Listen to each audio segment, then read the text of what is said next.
News at 5. Let's mic news at 5। देश की सबसे बड़ी एयरलाइन कंपनी इंडिगो के ऑपरेशन में लगातार 5वें दिन सुधार नहीं दिखा। देश के कई एयरपोर्ट से भी 350 से ज्यादा फ्लाइट्स कैंसिल कर दी गईं। दिल्ली, मुंबई, बेंगलुरु और चेन्नई एयरपोर्ट पर रात भर पैसेंजर्स परेशान रहे।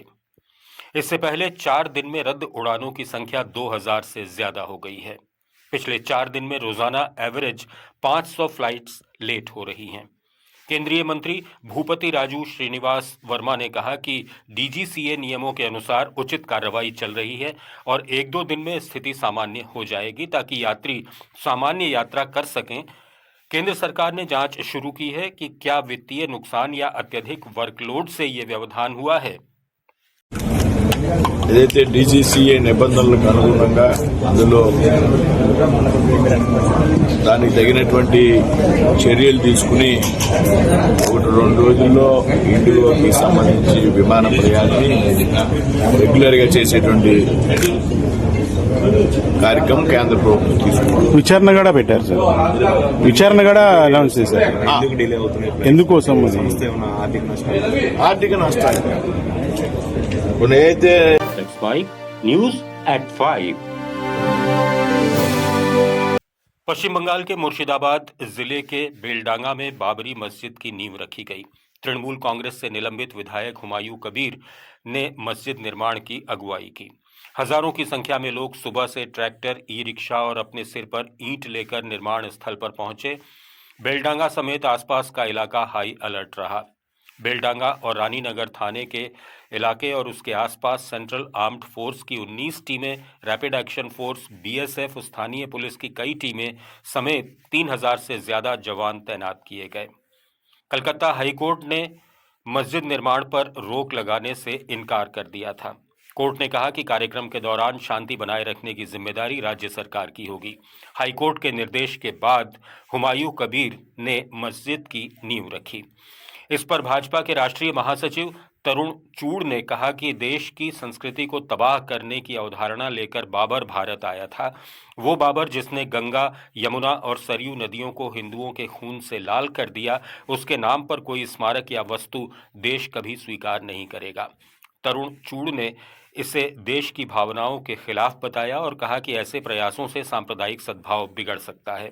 भाजपा ने इस मुद्दे पर ममता सरकार की चुप्पी पर भी सवाल उठाए हैं। लेकर पहुंच रहे हैं देश की संस्कृति को तबाह करने का कंसेप्ट लेकर जो बाबर भारत में आया था, जिसके अत्याचार पर प्रथम गुरु नानक साहब ने बाबर जाबर कहा, इति मार पई कुरलाने ते की दर्द ना आया। वो बाबर जिसने गंगा, यमुना, सरयू हिंदुओं के खून से लाल कर दी, अत्याचार किए, मंदिर ढा दिए, उसके नाम का स्मारक या कोई भी वस्तु देश कभी स्वीकार नहीं करे। नई दिल्ली में संसद परिसर में आज बाबा साहेब डॉक्टर भीमराव अंबेडकर के 70वें महापरिनिर्वाण दिवस पर श्रद्धांजलि दी गई। डॉक्टर अंबेडकर फाउंडेशन के विशेष कार्यक्रम के तहत बौद्ध भिक्षुओं ने भी श्रद्धा सुमन अर्पित किए। लोकसभा में विपक्ष के नेता राहुल गांधी ने बाबा साहेब को पुष्पांजलि अर्पित करने के बाद मीडिया से बातचीत में कहा कि डॉक्टर अंबेडकर देश के महान प्रतीक हैं जिन्होंने संविधान के माध्यम से भारत को दिशा दिखाई। उन्होंने चिंता जताते हुए कहा कि आज हर भारतीय का संविधान खतरे में है और इसे बचाना सभी नागरिकों की साझी जिम्मेदारी है। खतरे में है, उसके लिए आप बाबा साहब का संविधान, मगर हिंदुस्तान का हर नागरिक का संविधान खतरे में है और उसकी रक्षा हम करते हैं और देश के नागरिक। Thank you. न्यूज एट 5 में फिलहाल इतना ही। बने रहिए लेट्स माइक के साथ। आप सुन रहे थे let's mic more than radio. Follow कीजिए हमें हमारे सोशल मीडिया प्लेटफॉर्म्स पर। It's time for news.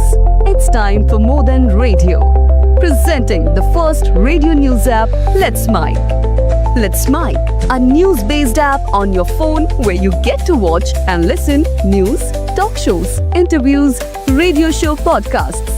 On Let's Mike, you get all relevant information of TV, print, radio, podcast, and digital. Let's Mike talks about every segment of life.